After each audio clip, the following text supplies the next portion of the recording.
তা আমার যেটা মন খারাপ হয় যে আল্লাহ যদি আমাকে কোনোদিন নিয়েও যায়, তো এই যে ছেলে মেয়েগুলো, মানে আমি আল্লাহর কাছে সবসময় দোয়া করি, আপনি জানেন যে আমার আল্লাহ একটা সন্তান দিছে, 3 মাস ওর বয়স।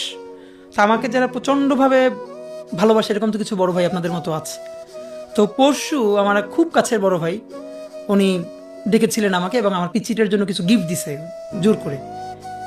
তা আমার খুব মনে হচ্ছিল যে আপনি তো ভাই জানেন যে স্বাভাবিকভাবে আমাদের উপর তো থ্রেট থাকবে এবং লাইফটা যে কোনো সময় আল্লাহ নিয়ে যেতে পারে, এটা নিয়ে কোনো আফসোস নাই।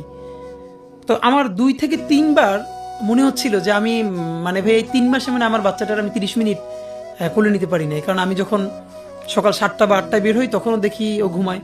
আমি বাসায় গিয়ে উঠতে উঠতে 12টা 1টা বাজে, তারপরে আমি আরও 2-3 ঘন্টা ফোনে কথা বলি। তো ওই চুপ করে গিয়ে 3টের দিকে হয়তো ঘুমাই, 3 ঘন্টা হয়তো 3টা থেকে এরকম চুপচাপ থাকি।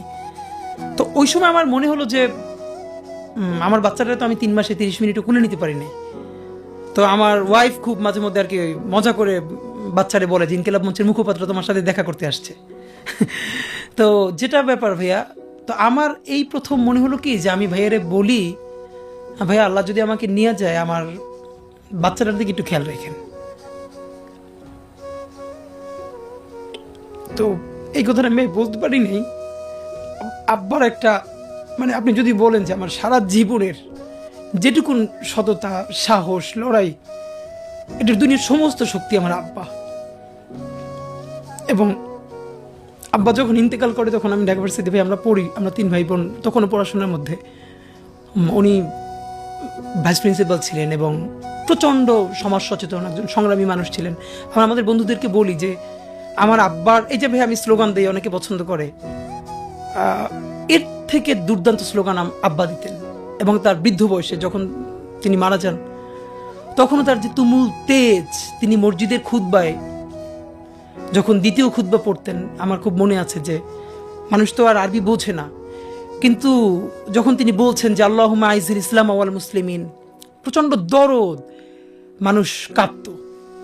আব্বার সবাই এলাকায় বলতো যে আব্বা পাহাড়ের মতো মানুষ, ওনার শরীর, স্বাস্থ্য, ওনার ভোকাল তুমুল তেজ। আমরা বলতাম যে আমরা আমার বন্ধুদেরকে বলতাম যে তোমরা 50 জন মিলে স্লোগান দিবা আর মিছিল দিবা, আর আমার আব্বার আমরা 3 ভাই এইটার চেয়ে শক্তিশালী হবে ইনশাল্লাহ। তো মানে তোমার তোমার তোমার আজকে তুমি হয়ে ওঠার পিছনের যে গল্প, এটা কি তোমার বাবাকে ঘিরে? সব আব্বা, সব মানে।